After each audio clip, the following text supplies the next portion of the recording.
Welcome, everybody. Thank you for joining us this afternoon. My name is Ali Velshi. I'm the host of Real Money on Ali Velshi at Al Jazeera America. And I want to welcome you for a great conversation with the panelists who you've got the bios for in your handouts. These are, I usually do a pretty good job of trying to summarize the experiences and the bios of the panelists I'm about to talk to.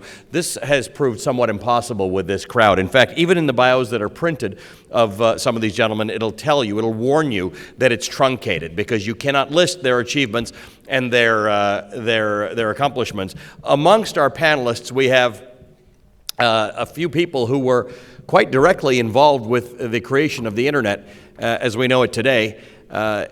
And we're going to have this conversation that it's titled, Can We Keep the Internet Open and Evolving? But in fact, the ability of our guests to go further than that, to give us some sense of what they think the challenges are to the Internet, and they think the opportunities that we're not thinking about is kind of remarkable. And given that these people were thinking about these things way before any of us were, I think they might have a better sense of what we're missing and where we might be going in the wrong direction. I want to tell you, I was here on the stage on Monday with Len Kleinrock, who's in the middle, over on the right side of the stage. Len, I read, had sent the first message. He's got a good story about it. He'd sent the first message of what would be the Internet on October 29th, 1969. And I didn't get a chance to discuss this with him on Monday, so I told him, I said, Len, that's my birthday. And he said, well, that's great. How old were you? And I said, no, that was the day I was born. To which he responded that it was the first he had heard of the Internet actually causing a birth. But this is what I'm talking about, whether it's Len or Vince or Bob and our other panelists with very different perspectives, Joseph Kakande and Dan Kaufman. Their perspective is different. We're caught up in this world in which we have the Internet, and we're not entirely sure that we all agree on what the Internet means, but we do know that it is now crucial, it's integral, and so a little bit of past and a lot of future is what we're going to get out of this discussion. The way I'm going to do it is I'm going to have our panelists just talk to you for a few brief moments about anything of their choosing in terms of the future of the Internet and its openness and its evolution. And then we're going to have a little discussion amongst ourselves. I have a number of submitted questions, truly fantastic questions, but I also want to take most of this session for a conversation between you and our panelists. So you see the two mics on the sides. In a little while, I'll open it up to you, and we will just have a great discussion for the next hour or so. Vint, I want to start with you, mostly because my big question to you is your title amongst many that you have held in your life right now is Vice President and Chief Internet Evangelist at Google. I didn't know there was any more evangelizing to do on the Internet. In fact, I thought perhaps we might want to slow people down a little bit and tell them, could you guys find something else to do and not be on the Internet?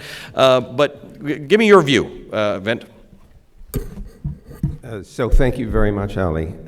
First of all, there does have to be evangelism for continued spread of the Internet. There are only 3 billion people online, and there are another 4 billion people to go. So I could actually use some help. The problem here is that you have to convince governments and the private sector that investment in infrastructure that will allow Internet to flourish still has to be made. A case still has to be made for that. So that's part of my job. The other part, though, involves policy. And here we are, to borrow a term from my good colleague David Clark, we're observing a tussle in cyberspace right now over control. There are governments that would like to keep the Internet from being used in an open fashion. There are governments that are concerned that freedom of expression among their citizens could jeopardize the government's control of the country. And so they would like to do everything they can to keep people from freely using the net. China is a very interesting case because they have 650 million people online. They have invested enormous amounts of time and energy and money building internet infrastructure, and now they're struggling to figure out how do they keep people from using it in the way that more open democracies would. So there's work to be done to deal with that, what I consider to be a tussle.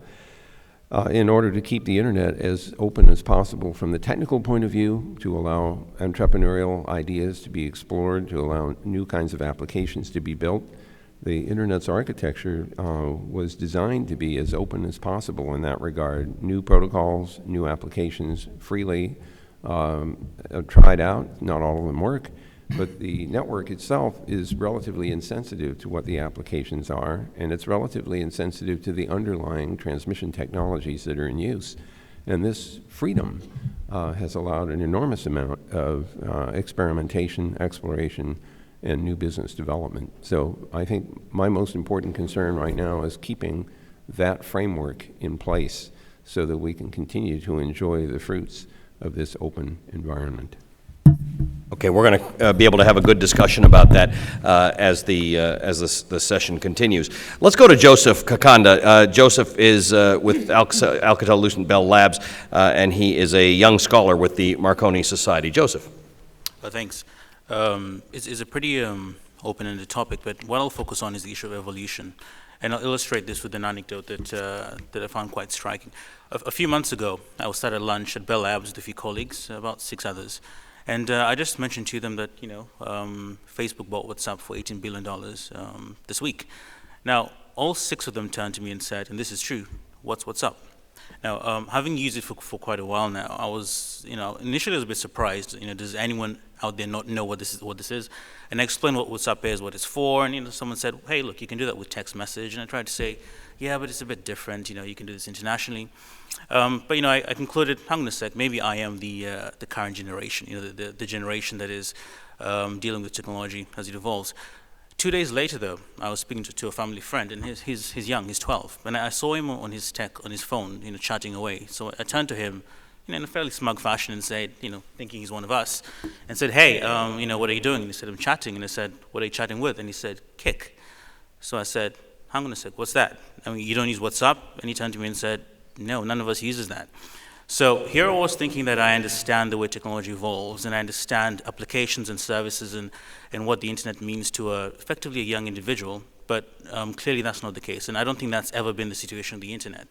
So how do we find a metric that effectively is almost a universal definition for the internet as it evolves? Now it's a whole set of technologies change, but the one thing that strikes me is we've gone from a period 40 years ago, before I was born, unfortunately, during which the internet was something that Vint, Bob, Len, and DARPA, and I guess you can throw Dan in there, chatted about in a lab, to 20 years later, or 25 years later, a time when I was a young boy growing up in Uganda, in the middle of nowhere, really, suddenly found out that I could use this tool, that effectively opened up a whole new world that I'd never seen before. So this evolution in terms of numbers, from 1 to 2 to 5 to 3 billion, has been quite dramatic. And how, beyond the issues of policy and regulatory affairs, beyond issues of Netflix dealing with Comcast and, how much do we pay to deliver bits from A to B, is how do we get the internet from, we've done the 0 to 3 billion. How do we get the 3 billion to 6 billion? And it'll be great to hear perspectives as to how we can actually achieve this. Thank you, Joseph.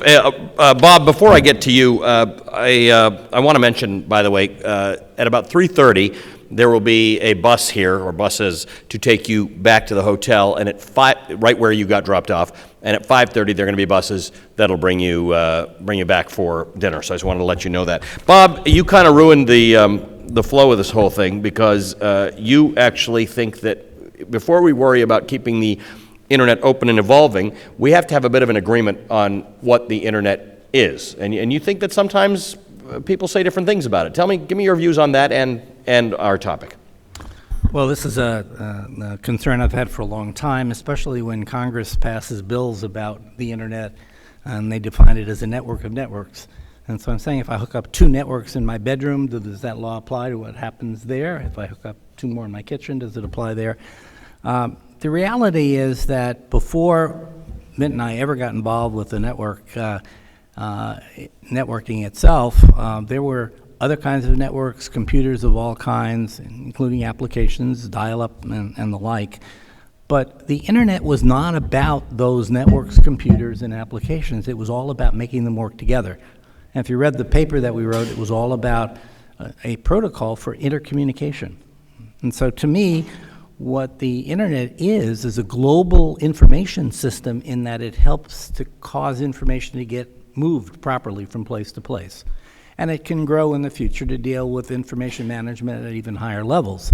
So to me, it's not so much a network as it is a capability that's provided by a set of protocols and procedures that we were involved in. There's actually a federal government definition that you can find on the NIDRD site. It was adopted some roughly 20 years ago that defines it in terms of IP addresses and their logical follow-ons and extensions, end protocols such as TCP and their logical extensions and other IP-compatible protocols, and it includes the kind of applications that you might make use of. So to me, it's all about interlinking things and getting them to work together. If you think about it, those protocols today, in their essence, are not that much different from the ones that we originally created. They've been tweaked here and there, but they have existed over a scaling of about 1 million in the performance of the underlying technologies. And that doesn't show any signs of ending yet, so it might very well scale by over a factor of 1 billion or more.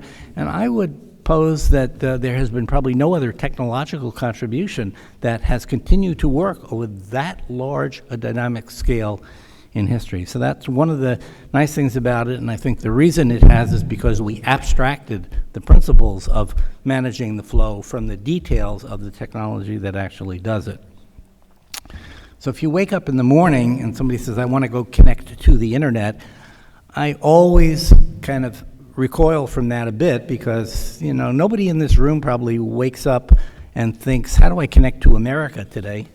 You are, you know, if you're born here, you are an American, and whether you're asleep or awake or whatever, you're just part of it. And so if you've got a cell phone in your pocket and it's got the IP protocols and able to communicate, it's part of the internet already, so you didn't need to connect to it. You might as well argue about the rest of the internet connecting to your cell phone.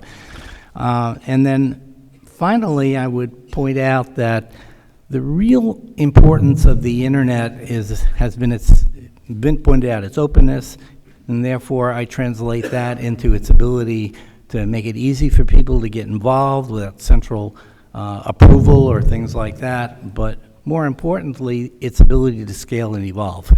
And the single most important factor in its ability to scale and evolve once it's made open are the social structures that end up managing it.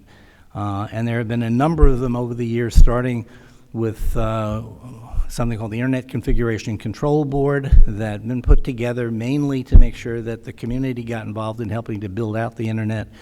The Internet Activities Board that took over for managing some of that stuff under the overall auspices of DARPA, but managed by people in the research community, to the Internet Engineering Task Force, which was actually one of the working groups under that original IAB formulation, to the creation of the Internet Society, to the creation of ICANN, to the creation of the Internet Governance Forum, and a whole bunch of other factors around the world that are continuing to help the Internet evolve. So when we talk about it, keep in mind, we're not talking about the web. That's an application on the Internet. We're not talking about email. That was an early application on ARPANET that just happened to then work over the multiple network environments. We're not talking about DNS, which is another application, very entrenched, very embedded in the Internet, that maps a name to an IP address. We're not talking about IPTV. These are all other things that happen to make use of these capabilities and parameters. So once we have a pretty good view of what we're talking about as the Internet, we can embellish it and talk about the Internet writ large. But when I think of the Internet, I just think about the mechanisms that enable that all to happen. We're going to have a good chance to talk about that as well. Leonard Kleinrock, first of all, I appreciate you sending an email that resulted in my birth. Are you sure? Back here so you can hear me. I was just thanking him for sending an email that resulted in my birth. Len, give us your couple minutes. Sure. Well, Bob, I agree with your definition of the Internet, but if you ask my granddaughter or the taxi driver that took me here today, they do think of the web and email and Facebook and Twitter as part of the Internet. So in this meeting, we can talk about it the way you defined it. But out there, the world sees it as one big glob. It's the broader sense instead of the narrow sense. At any point, that's a reality. But the title of the session is Open and Evolving. When I think of evolving, it brings up a biological metaphor, And the biological metaphor is one of adaptivity, mutations, survival of the fittest, moving and changing. And in order to make all that happen, it's certainly clear we have to keep it open and allow all participants to contribute to its evolution in that biological sense. The original vision that I had for the internet was eventually that it would be invisible. We had a reference to that today from Joan Marsh. The internet is not invisible. It's too much in your face, it's too hard to use, it's too complicated. The human-computer interface, in most cases, is poor, and I'll be kind about that. So hopefully one day it will disappear into the infrastructure and into our bodies or whatever, but you won't have to deal with the kinds of contraptions that we have to face today. Just the interfaces are terrible. The other comment I want to make is we have passed a tipping point in the last few years. It used to be that technology would race ahead, and the applications would see that technology and try to exploit the technology that was passed out by the world of engineering. Nowadays, the applications have raced ahead of the technology, and the technology is trying to catch up and provide the kinds of bandwidth and capabilities that the application is demanding because of the huge population of people who are coming up with needs and new applications. And the last thing I'll say in these introductory remarks is that, in my mind, the internet is in its teenage years, and as a teenager, it's behaving with a mischievous fashion, erratic, unruly, and disobedient. And that's the animal we have today. We hope it's going to mature. Len, thank you for that. Interesting that you say that it's too complicated, given that I imagine when you guys were all working on this, it was a lot more complicated, and I know you've got some great stories about that. But I want to take that over to Dan, because Dan and I were just chatting outside, and you sort of share some of that idea that it's too complicated. I don't want to predetermine what your comments are, because we're just starting off, but if you talk about it now, we can talk about it. Otherwise, we'll talk about your ideas about making the internet even more accessible. Yeah, all fair. When I found out they asked me to be on this conference, before I know Joseph was going to be on it, because it said, do you want to be on a panel with Len Kleinrock, Vint Cerf, and Bob Kahn? And I said, oh yeah, it'll be great. It'll be called Three Guys Who Invented the Internet, and that other guy. But I thought I would tell you sort of, nonetheless, it's a little intimidating to be on the table, but nonetheless, what I'm spending a lot of our time at DARPA right now is looking at the Internet of Things. And I think, like you, we're very, very excited about the Internet of Things, but I will posit to you, I think if we don't have a fundamental new security, cybersecurity policy towards it, we're not going to enjoy the Internet of Things at all. And to understand that, take a half step back and just think about how broken cybersecurity is today. You go to a store, you give somebody your $3,000 or $4,000, and they give you, your PC or your Chromebook or your Mac or a phablet, which is a terrible word, by the way. And you get it. And what's the first thing they tell you? They tell you it's broken, right? They say immediately. They say first thing you need to do is go home and patch it. And you think, well, wait, it's not even out of the box yet. Like, can I have one that's not broken? I mean, there's nothing in your life you buy this way, right? You don't buy a new dress and then you just go, oh, yes, well, go patch it. You're like, well, no. And so then you go home and you patch it, and they say, get antivirus and patch it. And then you say, well, now is it fixed? And they say, no. And you say, will it ever be fixed? They say, no, every Tuesday you will patch it. And I started to think about this as it goes to the Internet of Things. As broken as it is for PCs, it's completely nuts in the Internet of Things. Think about, what does Patch Tuesday look like for your insulin pump or your thermometer or your car? In my case, I live in the national security world, so I was picturing the 7th Fleet, storming to Bahrain and then saying, oh wait, Patch Tuesday, come back. So what we're spending a lot of time and effort at DARPA is trying to come up with a new cybersecurity model, because I don't think we want to slow down the Internet of Things. I think there's wonderful things coming from it, but we need to get away from this whole idea of selling you broken systems. I think we can actually make things correct by construction, and things that we can do so that we will all enjoy the Internet of Things, because I too want a self-driving car. I just want it to be safe. Your refrigerator could go attack your pacemaker. Yes, exactly. We can stop that. Actually, Go ahead, yeah, please. My wife just got a Tesla, and I tell you, this thing is actually just a giant battery, an electric motor, and a computer on wheels. That's all it is. And they're constantly updating the software and making the automobile do more things. So I don't know if you call that patches or updates, but that's an example of a thing which is very dependent on getting updates to its software. So now as I've heard you all speak, I've got this one so we can get that on you. Now that I've heard you, I'm now realizing that the question that we're facing here, can we keep the Internet 2025, can we keep it open and evolving? And these are two specific questions. A lot of the questions I've got from people, from a lot of the young people who have submitted them, have to do with privacy. Mm-hmm. And out there in the world in which I work, in news, is openness diametrically opposed to privacy on the internet, or are we talking about two different things? And anybody can answer this. Well, wait a minute. First of all, it depends on what you were talking about as being open. The protocols and the architecture are very open. It allows for new ideas to be introduced. The underlying technology allows new communications capability to go in. That's not the same as everybody knows everything that's on the net. And I think there's a very strong signal that's already coming that's saying that we need to do more to think about protecting privacy. Some of it has to do with what we do to ourselves, right? We run around with our mobiles, we take pictures, we upload them on the net. We don't think about the side effects of some of the things that we do. If I take a picture, if I have somebody take a picture of me in front of some big monument, and it happens to pick up a picture of Ali, who didn't ask to be photographed, and I don't know who he is anyway, and Joe took the picture, and I upload it, and Bob notices that Ali's in the picture and says something about that. And now Ali's in trouble because he told people he was in Paris, but this picture was taken in Cairo.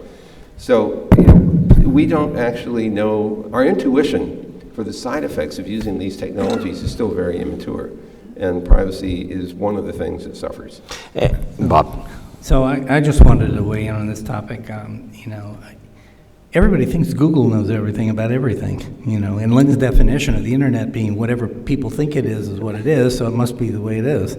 I'm of the opinion that there's a fundamental conflict going on in the young people of this country today. A lot of the older people either don't spend that much time with the internet, or don't understand it, and we were hearing about the way television is going from Ali. But to me, the young people, when they get on things like Facebook or other social media, are making their whole lives available. And they're sort of saying, privacy is a thing of the past, get over it.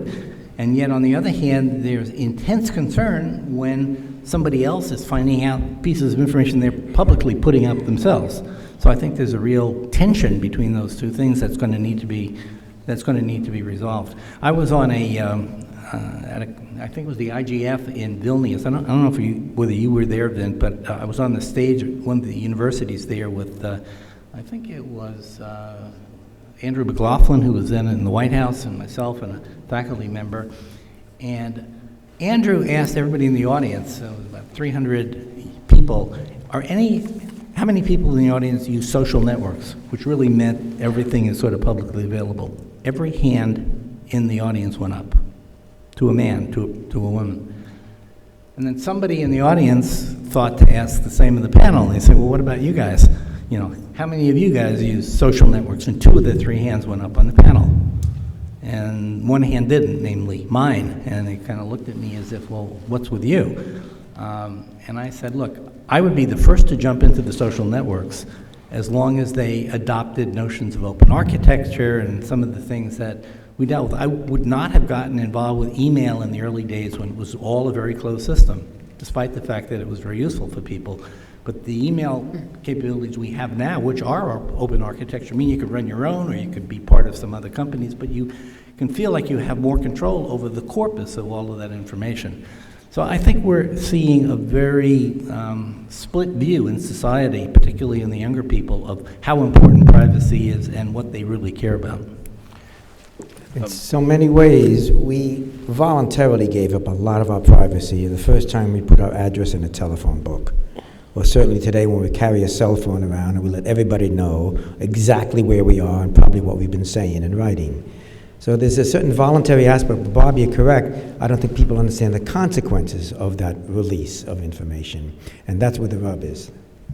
Joe? Yeah, I'll quote someone, I think it's Vint, and let me know if I'm right or wrong here, but privacy itself is evolving faster than technology. I think I heard you say that privacy is a fairly new concept. For thousands of years, individuals lived in fairly open societies.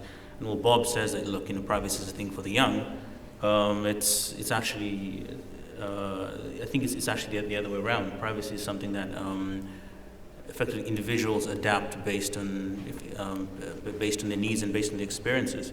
So yes, the internet does need to evolve to keep track of expectations of privacy. But the difficulty is that you might get bogged down with trying to guarantee a certain amount of privacy when 5 years from now no one will actually care about having it. Interesting. So how do you balance that is a question. Vint? So, could I just make an observation that some people confuse privacy and anonymity? And when big urban environments were created, we found ourselves largely anonymous. Most people didn't know who we were, and so our actions seemed private because nobody knew who we were. But when you live in a small village like I did in 1961, there were 3,000 people in this little place in Germany. Everybody knew what everybody was doing. There really wasn't any privacy in that sense. But could I also point out that we should distinguish 4 things: confidentiality, privacy, safety, and security. Those are not all the same thing. They're different aspects of the kind of information that we might want to protect. So we should be careful not to lump everything into the privacy category. Len, you said that the internet is in its teenage years, and as such, it's erratic. What are the other 2? Erratic? Mischievous, disobedient, unruly. What does that mean? And when it matures, how will the evolution of those things into maturity change our experience? Well, it depends. We know there are different forms of maturity, and there's different kinds of people out there that have become adults, and they behave differently. It's a sense of protecting some of the things that we'd like protected that I don't think the internet does protect now. Certainly, cybersecurity, in the sense that you used it, Dan, is something that's not readily available, and hopefully some of those mechanisms will eventually come in. But I think each one is a different dimension. I don't think we can, it would be an interesting exercise to identify just what is the internet personality we'd like if we could design it. I don't think we'd agree, actually. There's the good citizen, the creative citizen, there's the industrious citizen, and all of those things are in conflict typically. So I dare say I can't define it. I know what I would like, but I don't think you and I or the rest of this panel would agree. Bob? To which I would point out that many of the countries around the world have been arguing for a long time that somebody should be in charge of the internet, or they complain about the fact that nobody seems to be in charge. And I guess they could make the argument that if somebody were in charge, it wouldn't be, erroneous, immature, and all the things that you were saying. I personally think it's a formula for disaster. Things that are really important in society today often have nobody in charge. So oftentimes when that's raised, I say, how come nobody has ever raised the question of who's in charge of the world economy? Nobody asks that question.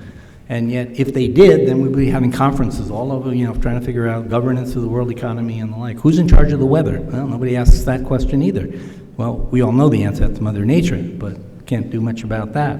But they ask the question about the internet, and they keep struggling for a hypothetical answer that will probably never arise, because this is a big I often thought they ought to call the Internet Governance Conference something like, nobody would go to it, by the way, with this title, Internet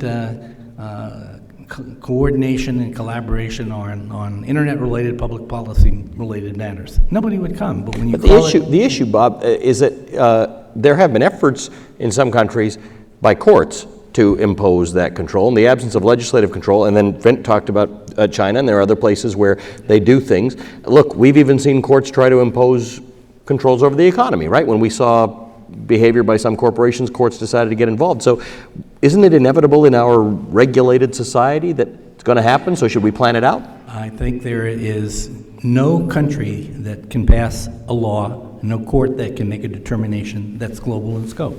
It's just not within the metes and bounds of the legal system. And when people try and do things like that, we had heard about somebody who won a court case, what was it, in Germany, about shutting down a given website, and when they took that court order to the local carrier there, they said, well, those aren't even in Germany, and they had no way of getting to them. So I think we're dealing with a situation that really is a distributed, coordinated, and collaborative kind of thing, and we're just going to have to learn how to deal with it, but most of the world doesn't understand enough about the technology.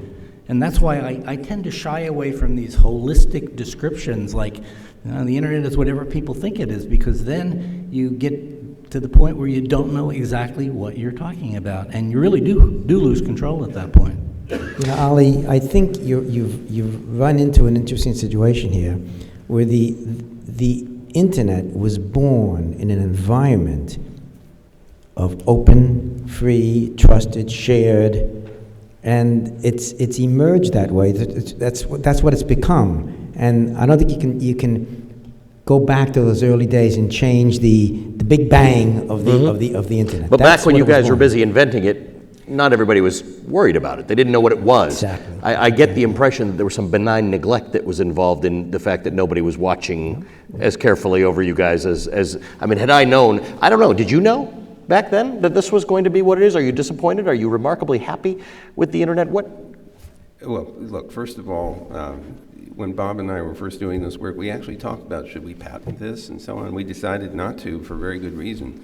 We didn't want any barriers in the way of people adopting this kind of as a standard, adopting the protocols as standards. So, the honest answer is that I don't think we could have predicted that it would explode and become so useful. At the same time, though, by the time that we were writing internet protocols, the ARPANET had about 5 years of experience. From 1969, email had been invented. We could see social networking evidence already. People were using remote computing, which is what we do today with browsers. It's just a more elaborate terminal.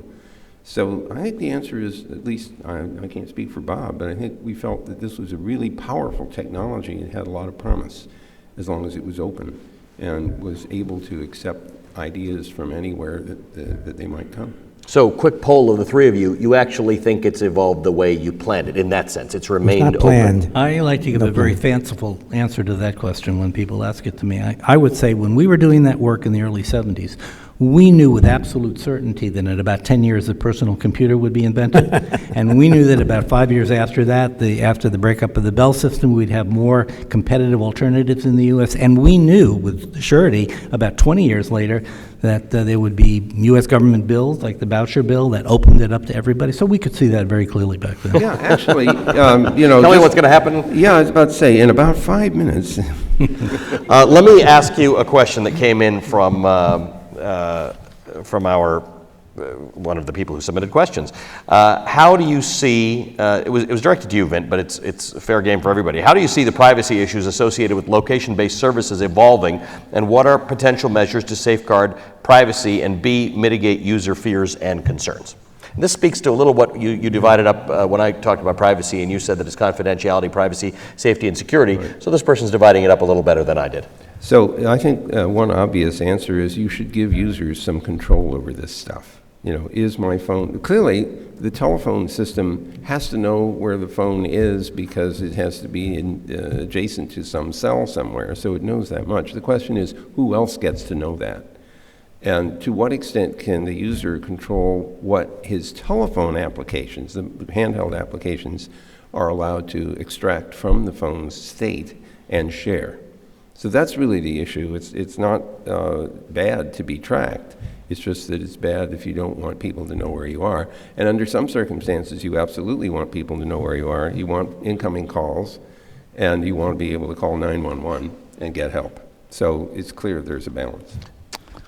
Dan, let me ask you this, because you're the government guy on the panel at the moment. Yeah, and I look like one, so yes, go ahead. Obviously, the way Vint explains it sounds fantastically logical. Now people are worried that, all right, it's not just a matter of me not sharing information. I'm not entirely certain that someone else with whom I've entrusted some of this information about my safety, security, confidentiality is going to make the choices that I would make. Yeah. So we wrestle with this a lot, right? So a lot of my office deals with big data, and one of the questions we get asked a lot from people is, I think the world thinks, we got asked by the White House too, is there some slider, right? I think at one level, right, we would all agree that, if big data could stop some horrible event from happening, some dirty bomb going off, I'm willing to give up some amount of privacy. We'll all define in a minute what the heck that is, but okay, sure. And then on the other hand, we're like, yeah, but somehow that being the right of the government to read everything and do whatever I want, that certainly feels icky. And so everybody wants this magic spot on the slider, right? Can you predetermine it? And I would tell you that I think it's fundamentally not understanding what big data is about. The magic and power of big data is that I don't know what I'm looking for, and patterns emerge. And so that's a pretty good answer on one hand. And then, of course, if you're saying the other side, you go, oh, so did you just back into I get to spy on everything? And the answer is no. So DARPA does crazy things. We're asking the following question. I think there's no happiness on this slider. You have to change the question, which says, is there a way for me to collect everything and yet ensure your privacy? Which is a little bit nuts. But I think there are ways to do this. So one of the questions, we're looking at different things. I don't want to get too bogged down in this, but one idea is this idea of fully homomorphic encryption, which is a fancy way of saying that I can search upon encrypted data so it would never be decrypted. Another idea is this idea of differential privacy. So there's this idea that says, well, if you're collecting my data and I'll be in a pool of 1 in a million, I might be willing to give up that amount of privacy because it's going to help us, look at disease or look at pathologies and, sort of make the world a better place. Yeah, okay. If I'm in a group of 1 of 2, I'm very uncomfortable with that. And there's a very interesting thing is, are there mathematical principles that can give me some comfort and some confidence that when you tell me we're in 1 in a million, that it's not secretly I'm 1 in 2? So I think it's an important conversation for us to have. I think we're going to try to lead it with technology, but it's really very much a conversation. So my plan is to, if we're going to go down this path, is to make it completely transparent and completely open so that the world can go look at this. This is not something I'm going to impose. It's something that we have a conversation and says, this is in the realm of possible. Are you interested? Does this make sense? And then companies would have to, implement that. All right. Before I go to you, Bob and Len, I'm going to invite people to go to the mics, and we'll start talking about your questions. There's one mic there and one mic there. Bob? Want me to comment on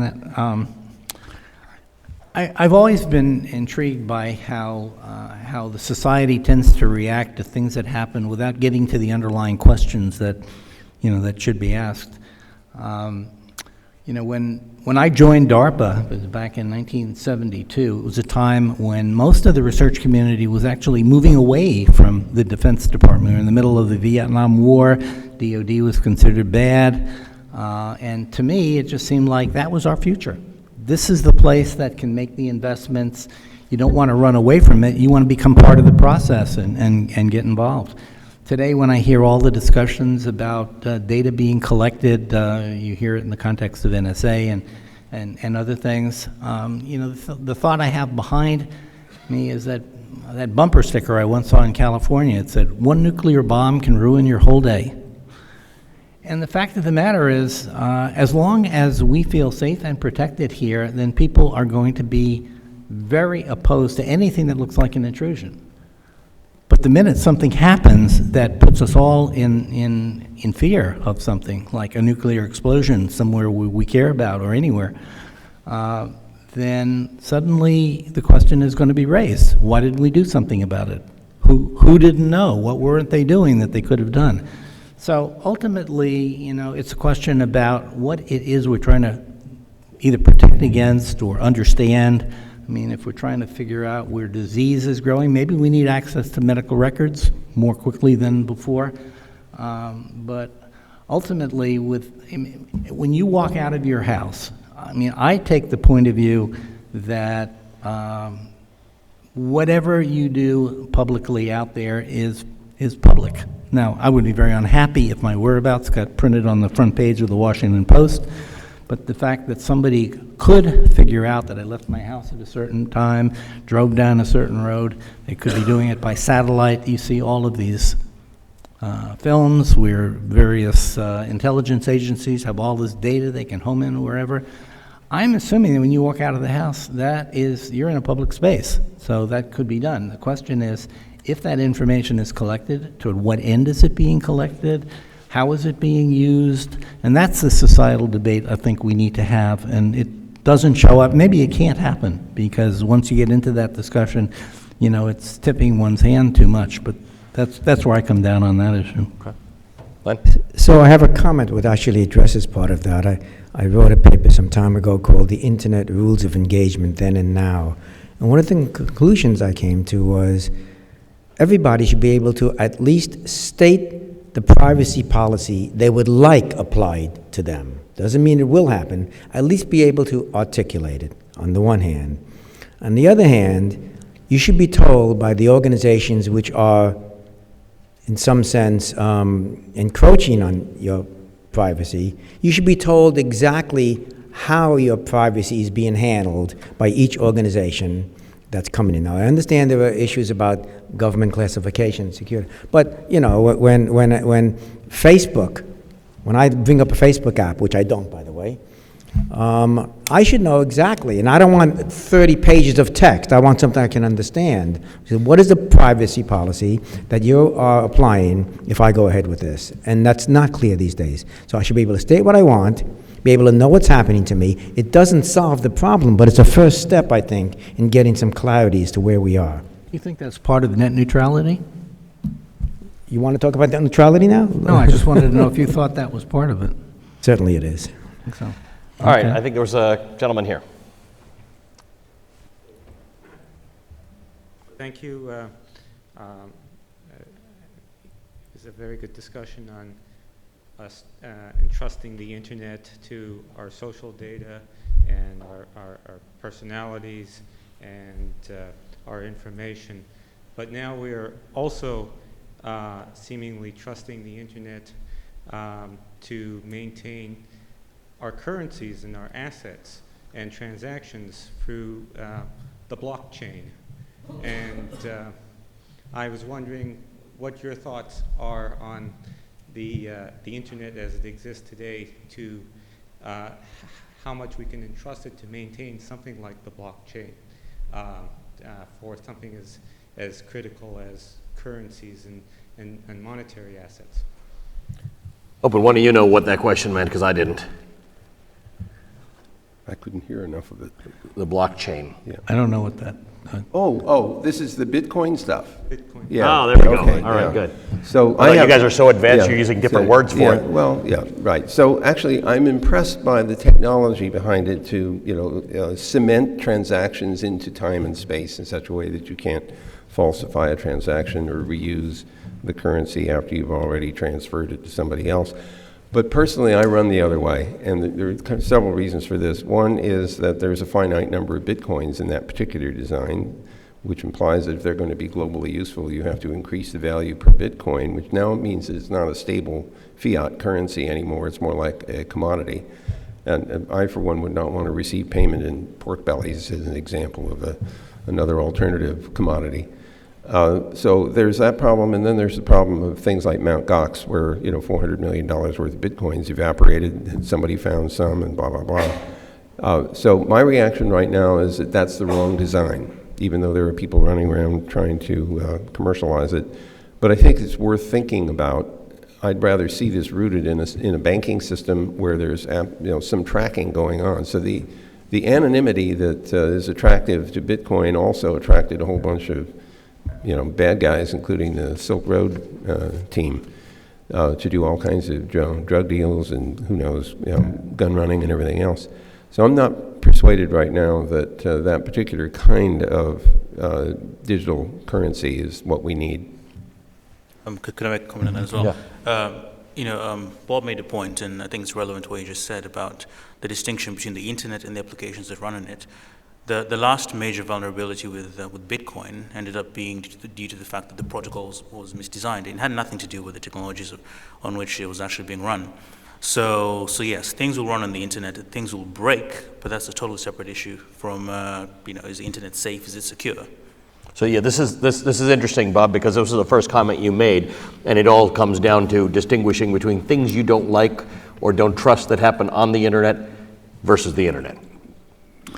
Yeah, that's one way to put it. I think the way that I would deal with that question is to raise it in the context of what you expect of quote, the internet, unquote. And if what you're talking about, I mean, the problem with net neutrality was the FCC went beyond a definition of the internet that would have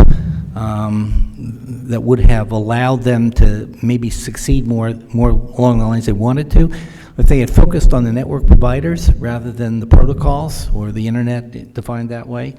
But I think with a lot of applications on the internet, your question is going to be about those applications. What do they do? What do you trust about them? Quite frankly, I would like to see a more architectural approach be taken. I'd like to ask it in terms of questions that are relevant to individuals. Like, for example, I collect a lot of information. I would like to make that information available to myself via the internet. Well, what does that mean? Does that mean I have to engineer my own systems? I put it all on my own local drives. I got to keep them up 7 by 24, or I put them out somewhere in the net. Maybe it's in a cloud service. Okay, that might be fine, but then I'd like to know what that cloud service is going to do with that information and how they'll hold it and how they're going to ensure that it will be available, going forward. Or maybe there's some other open architecture approach that will facilitate it, like some of the digital object stuff that I've been working on, actually started with DARPA funding some 20 years ago. I think there are a set of issues like that we need to deal with that can be dealt with out of the application-specific area where they're talking about fundamental needs that may apply right across the board. And cybersecurity could be one of the things that comes out of that if it's done right.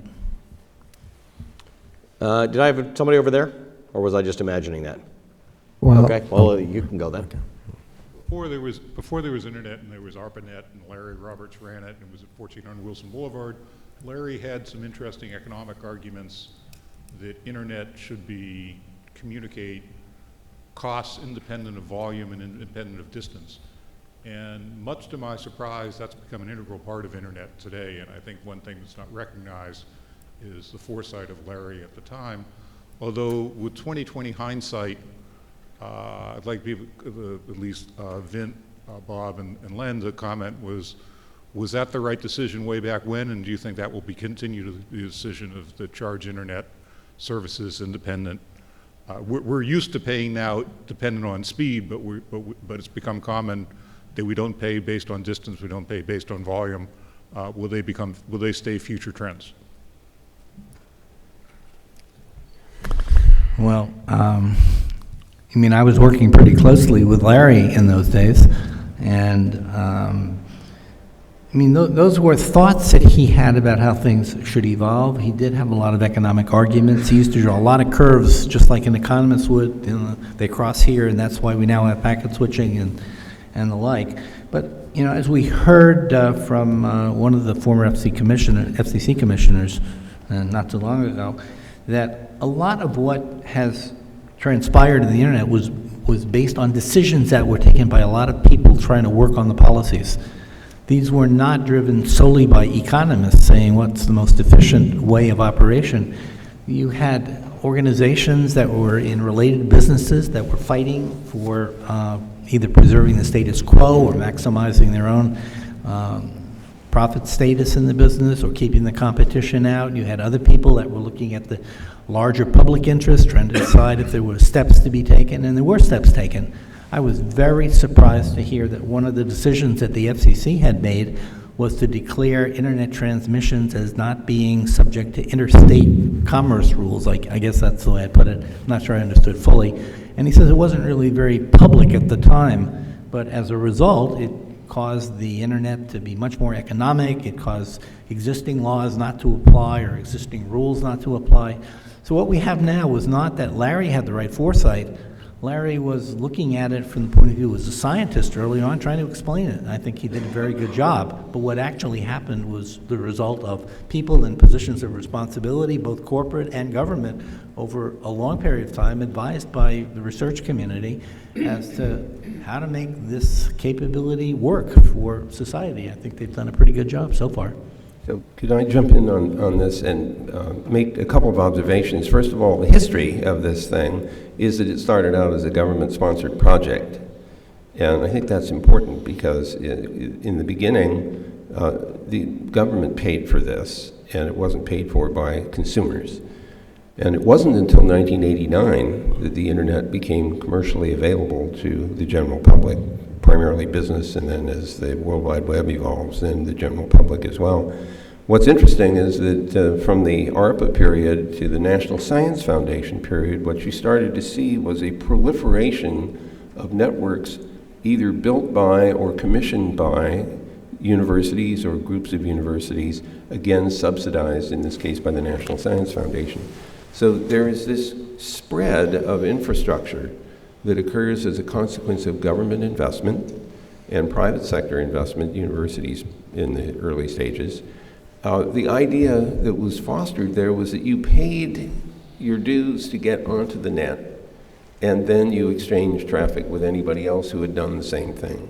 Very different from the sender pays model of the telephone world.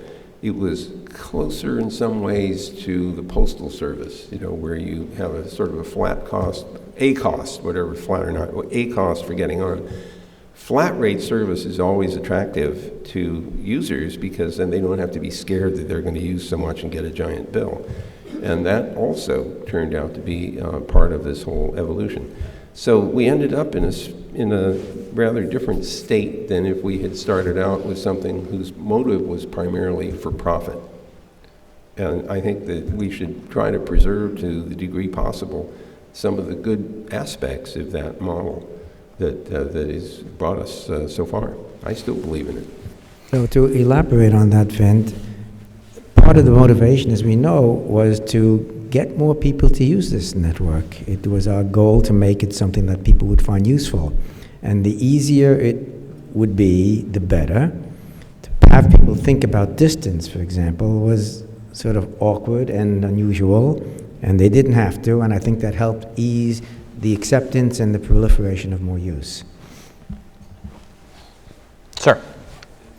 So, such an interesting panel, so many questions, so I'll try to focus. And one of the themes, though, that kind of comes out, and I'm Harold Fell with Public Knowledge, so I do the public policy side, but one of the constant tensions we see is what do you fear more? The government, heavy hand of government intervening, reading all of our stuff, from a NSA perspective, regulating, everything and restraining it, or alternatively, corporate power, giant monopolies, this tension. I'm curious for all of you, obviously, as Vint just said, there were public sector contributions, there were private sector contributions to the evolution of the internet. There still are, but in looking ahead to this question that's posed here, can we keep the internet open and evolving?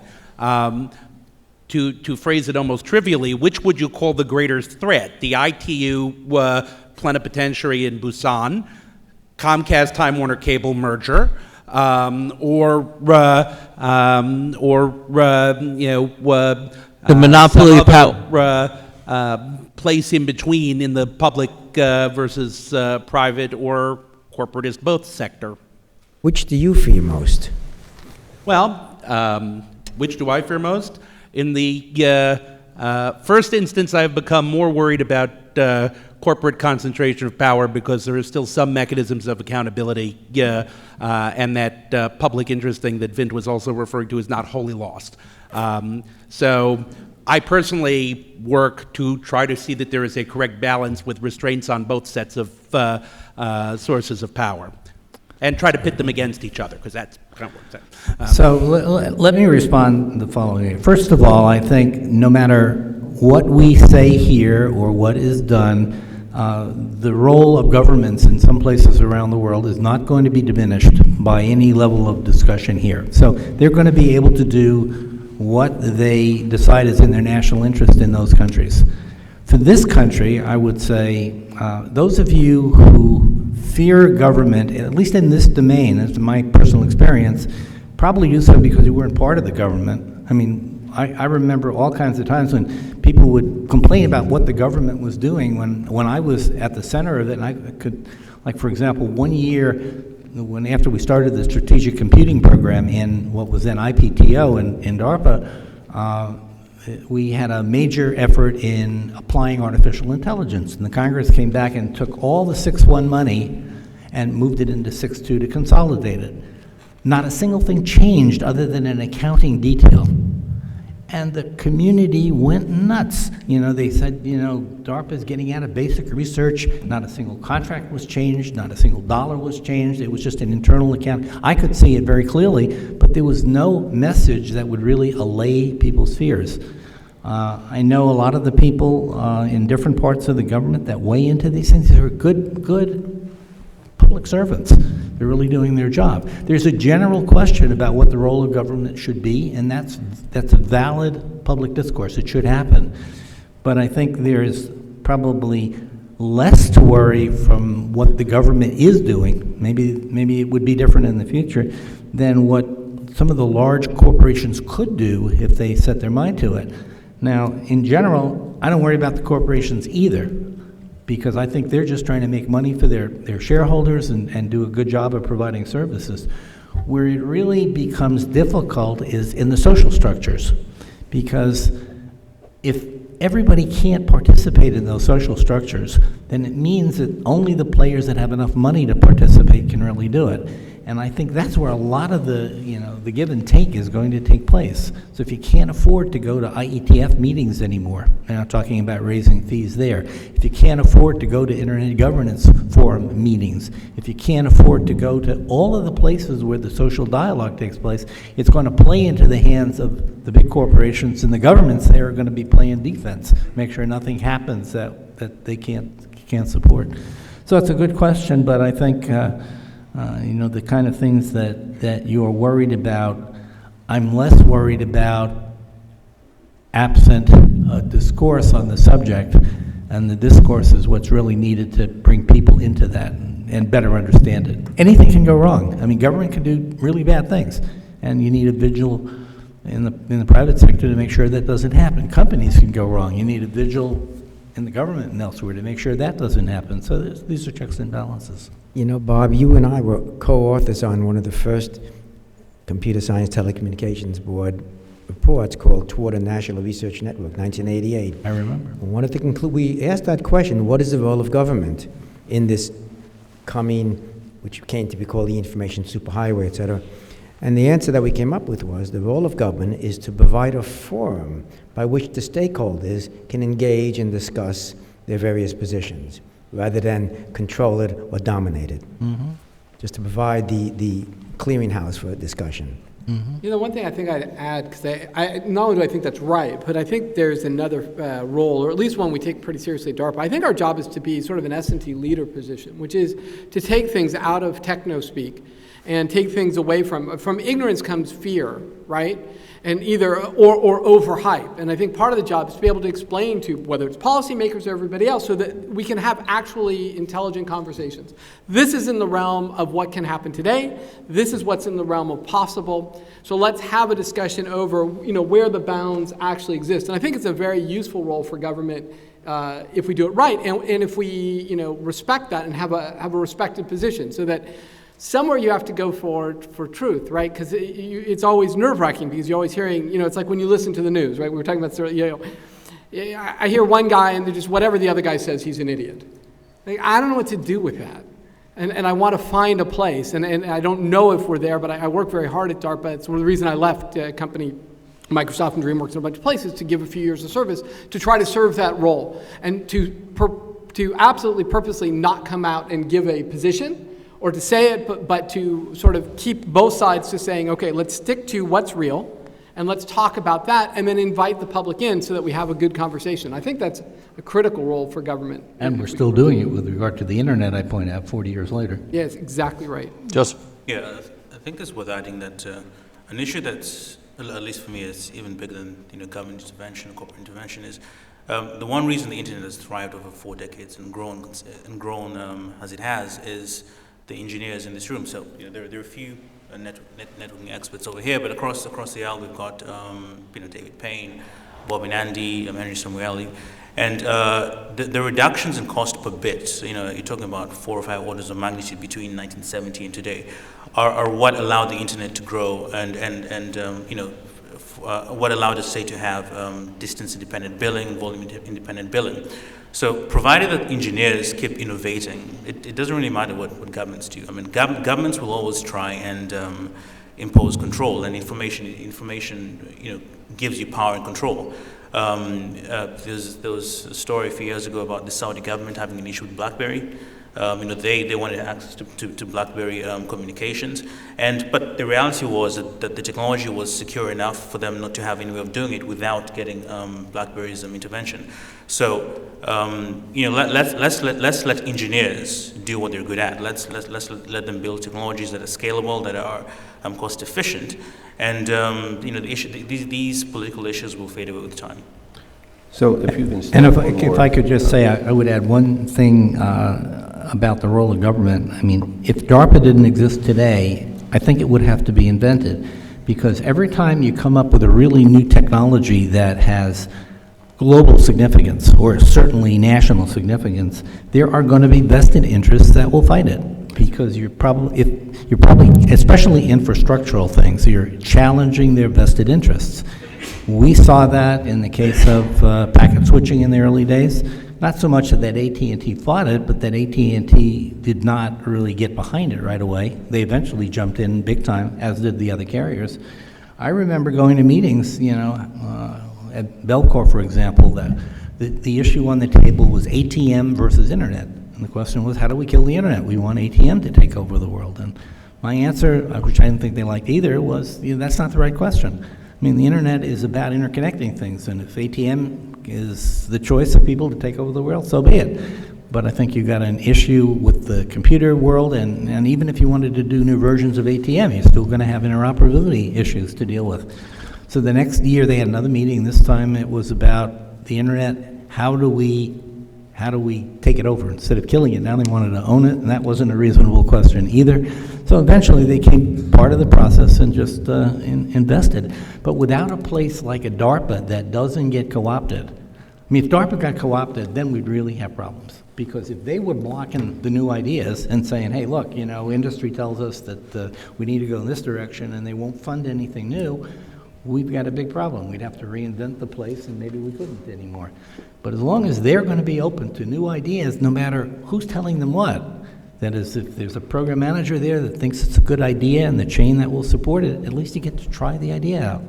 Eventually, society will test it out one way or another. It'll either make it or not, depending on what actually happens. But you need the ability to compete against the vested interests if you want to make something new happen. Ben?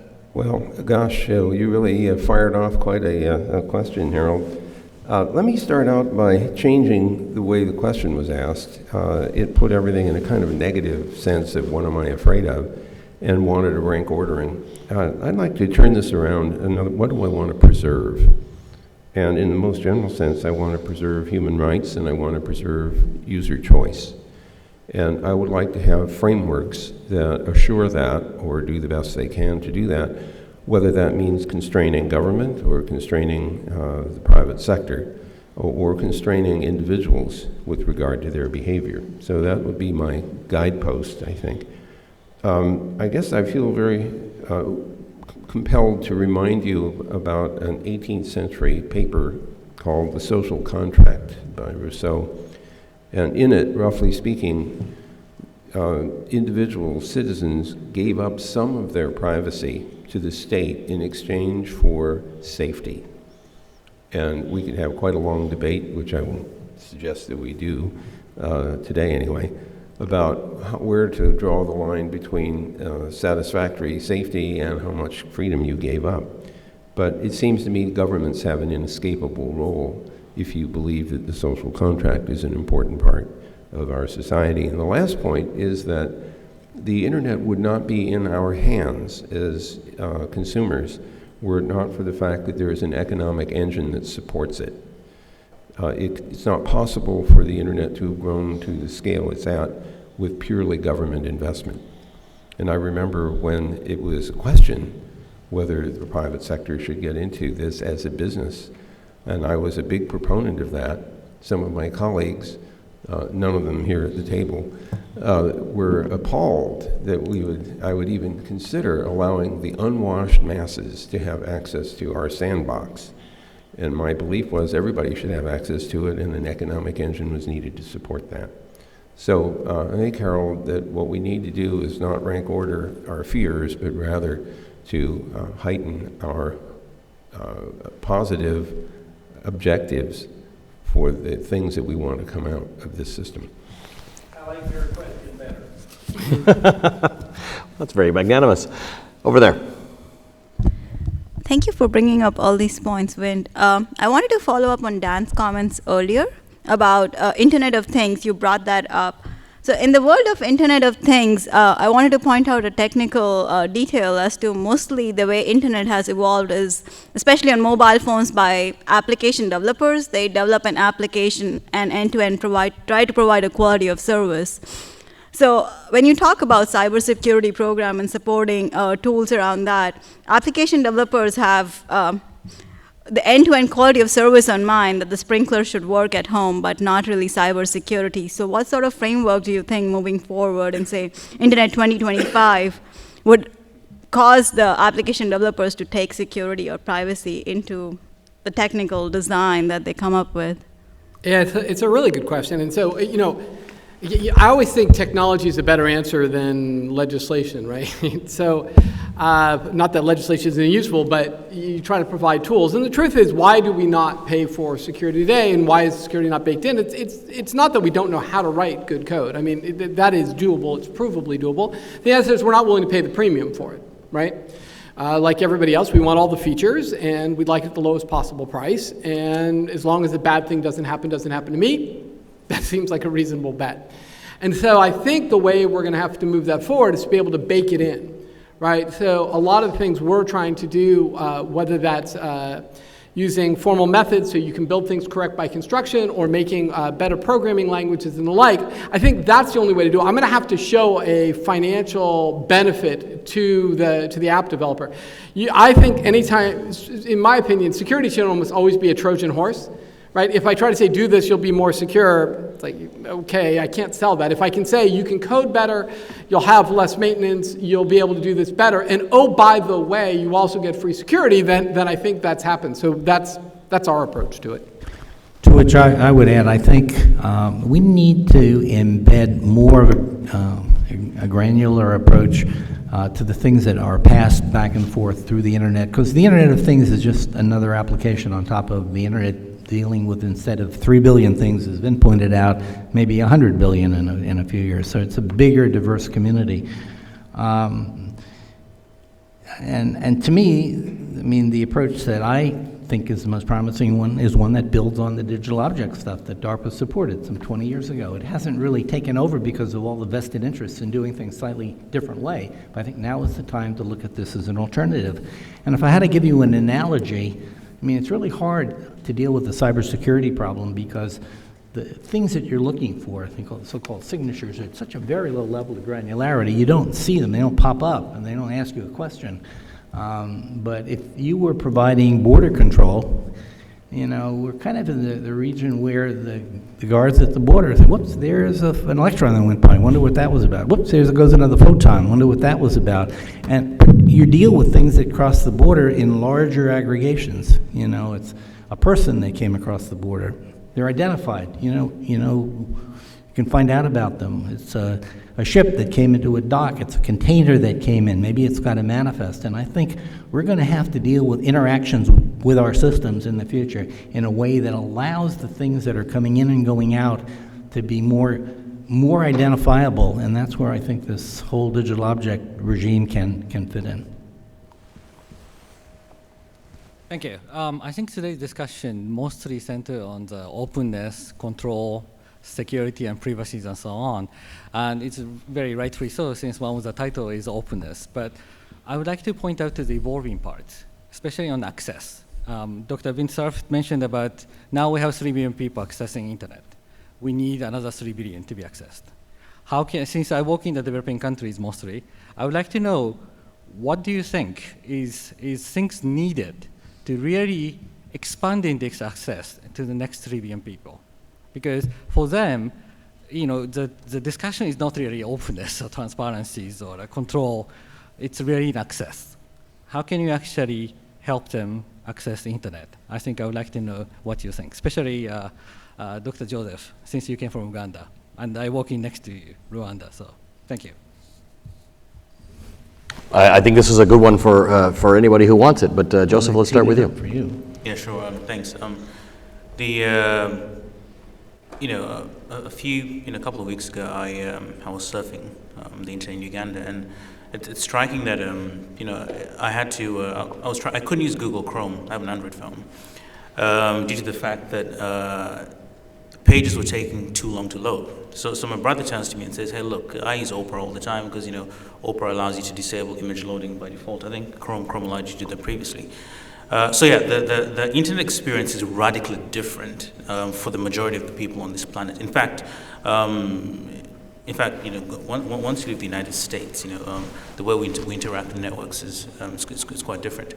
The big issue, at least in the developing world, is you have multiple socioeconomic factors that mean that no one can really afford to pay for not only internet access, but also the applications, so the hardware that it takes to deliver the service. But fortunately, though, the internet empowers people to actually gain the socioeconomic capital to start using it. So, provided that individuals, and this is something that's quite nice about the Marconi Society, individuals who have had access to the internet are usually empowered enough to have the power to bring others on with them. And it could be things as simple as grants to schools or subsidized hardware. I know Google, Facebook, probably Microsoft as well have various projects within the developing world aimed at reducing cost of access. Those things will, to a certain extent help, but ultimately, I think as long as people focus on, let's make internet access lower cost. Let's have things like efficient coding. Web pages a lot faster. Let's be generous, to a certain extent. Eventually, the developing world will catch up. Go ahead. Yeah, I think I want to argue that physics is with us here, that the cost of devices and the cost of communication has been coming down pretty dramatically over the last several decades, and I don't see any reason why we can't try to continue that, and that makes the internet much more accessible. The internet's a big tent. It allows for a wide range of business models, whether it's a private sector entity or if it's for-profit or not-for-profit or a government or a university. We all are operating this shared system, making our own independent decisions. If you look at a map of the internet, it's amazing. There are half a million different networks are all interconnected out there, not counting the ones that you and I run in our houses. And the fact is that it's not centrally controlled. Everybody's making decisions based on whatever their motivations happen to be at the time and their incentives. So I'm actually very positive on this side. I have a bunch of other things, but I won't bring them up right now because we're coming close to finishing. Can I weigh in on that one briefly, Alan? Yeah. A number of years ago, I spent some time in Africa. We went to some of the really poor communities out there, and I have to say that I was astounded at how important wireless technology was to those communities. I mean, in addition to the real basics like food, housing, healthcare, the cell phone was right up there with it. In fact, I believe in many of those communities, people would actually give up a meal or two rather than lose access to their cell phone. Oftentimes, it was their only link to other members of their family. It served as in the M-Pesa system in Kenya as an alternative to traditional banking, so it was a way of moving money. So people really care about that. I actually think there is a solution to the problem of getting connectivity, and I don't know how to put it in place, but it fundamentally involves the fact that there's an awful lot of waste. I think people often call it e-waste, I forget what term they put on it, but cell phones are being purchased with new capabilities everywhere, and we don't have good ways of yet distributing what's left over to everywhere. So I think we could probably find a system, and maybe there are already people working on this kind of problem, to get the technology in the hands of the people that don't have it. Ultimately, with this technology, you're going to find, a realm of capability. It's like not everybody in the world flies first class, not everybody flies, not everybody has a car, not everybody even has a bicycle. But you're going to find in the internet world, if we can get everybody connected somehow at some level of capability, there will be I don't know if it's a Zipf's law, but it's some, distribution of capabilities that they have. And the real challenge to me is how you get the low end of that constantly rising, so they get more and more capability over time. Raise the floor. You've been very patient, sir. We're getting close to wrapping up, but there was no way I was not going to let you get a question in. That's okay, because I've learned that even the folks on a panel like this are enormously accessible if you ask them intelligent questions. They are. And they're here because they want to talk about it. And I've had the great pleasure of working with some of them, including a fellow to my right about 15 feet, who at a Marconi webinar said he wasn't sure Moore's Law was going to continue into the indefinite future. But that's for another time and place. Let me give two pieces of good news to people who are talking. Carlos Slim, who owns a few telephone networks, at the Broadband Commission, I asked the kind of question, how do we make things affordable?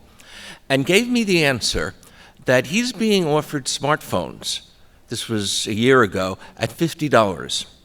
And because the equipment is so cheap, he thinks that 2 billion more people will be connected in the next few years. And I'm actually seeing that. Some of Vince's colleagues ran some numbers with me, and we've calculated that Africa will have more internet users than the United States around 2017. That came out of the VNI people massaging the numbers. And I think that's great, and I think Africa needs to have a bigger role in how we make these decisions and so on. Another piece of good news is that while Africa wants to have these decisions, in practice, and I'm speaking as somebody who went to WICIT, is going to Busan, Harold does not have to worry about any control coming out of Busan or anything significant at all other than a great deal of rhetoric. So the Russians and the Africans are going to say they don't want the U.S. running the internet. The U.S. is going to say, we have a great system that's worked really well. We don't want to change anything. And the way that system is rigged, there will be nothing but talk coming out of the ITU, who really don't want to take over the internet. That was just a political thing. But question, I've been hearing... You make one more statement, I'm going to have to put you on the panel. I have my own Is there a question? since I'm a writer, but absolutely a question. We heard talk from Vint about the 500,000 networks or 500 million networks, and one of the folks who's written a lot about this is Elie Noem of Columbia, who wrote a book on network of networks, which has made me think it up. And what he says is, we're going to do just fine without one global internet as long as the interconnection is robust and you can communicate from network to network. But a lot of folks around ICANN and other places that some of the panels are involved are saying it's crucial we have one global internet. And I'm trying to figure out, can we stick with the network of networks and good communication back and forth? Or do we have to have the control of a single global internet? Okay. Vin, before you answer, so I apologize. Today is the DARPA Alumni Day, and I have a car waiting for me, and these people can answer it perfectly, but I have to jet. So I didn't want anyone to take it rude, and I will take whatever Vince says and probably double it, and it's probably a pretty safe answer. Thanks, Dan. Thank you very much. So, look, the internet is a collection of networks, but it's held together by a common and global address space, common and global namespace. Those two concepts are really important because they lead to casual end-to-end connectivity no matter where you are in the system. And that's absolutely essential to its utility. So I'm going to take your question and I'm going to use it to project into the future and argue that the ability to assume that any device which is programmable and has communication capability can be part of the internet is a kind of casual connectivity. And it changes the way you think about everything, including the Internet of Things. When you think, I have this device, whether it's a small appliance or your refrigerator or your car or whatever, if you can, without much concern, say, I can connect this to the Internet, then you open up all kinds of possibilities for third-party businesses and services and the like. Now, at the same time, you also open up all kinds of concerns. And my least favorite headline is the attack of the zombie refrigerators. And this is where 10 million refrigerators in the US have been reprogrammed to attack Bank of America. And the problem is not that the software in the refrigerator is capable of doing that. The hardware is capable of running any full-up Linux operating system. And if it's compromised, you could load in a substantially dangerous package and organize all 10 million refrigerators. So we have a huge challenge ahead of us. We love the positive utility of connectivity, and we are fearful that that same connectivity will be used against us. And we need to find ways of defending against the abuse in order to take advantage of the utility. We got time for a couple quick comments. So let me say that one of the options that was always available to us, but in the terms of network connectivity, we rejected right from the get-go, was the idea of negotiation. We could have built into the protocols a way of, having every router and whatever be able to have a conversation with you. What kind of address space do you want to use? How should I interpret your addresses? And you'd have to figure that all out dynamically. But there was no obvious benefit of going down that path, at least initially, certainly. Furthermore, even if we had, instead of having maybe one place that was sort of trying to keep order in things, you might have a handful. You probably could never have supported 1,000, much less 10,000 or 1,000,000, and I don't know that that situation would be a lot better either.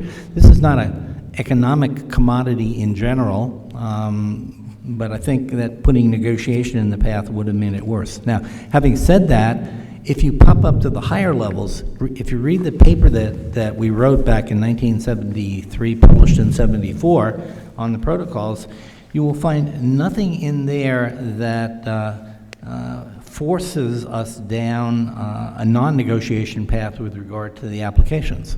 It was always my view back then, if only we knew how to write a program that could tell the TCP/IP protocol suite what properties it wanted, then let them figure out, they can optimize all kinds of things, but none of the programs that existed then did that, nor did we know what language there could have been to make that happen, so we didn't really build it in. It was probably a smart decision because it probably wouldn't have been used very much initially anyway. But that's an approach that could be taken. I am still of the opinion that it would be good for new computer programs in the future to be able to express their needs, and we could figure out what to do with those expressed needs if we have the right language. But at the lower levels, we're just talking about moving the information from one place to another. I don't see much of an advantage to having a lot of different alternatives. Well, unfortunately, we've run out of time because you guys have a bus ready to take you back to, those of you who are going back to the hotel. I can't say I've ever moderated a panel with such a distinct group of participants, so I have to thank you for that, and thank you for your real look into the future. This is a future that I think we've established touches every single one of us, and for those in the world who it doesn't touch yet, the last two questioners were clear on the fact that it will. So I look forward to convening you all again in 2025 and seeing whether you're pleased with the way the internet has unfolded and evolved. Thank you to you for your fantastic questions, and a warm round of applause for our panel. Thank you.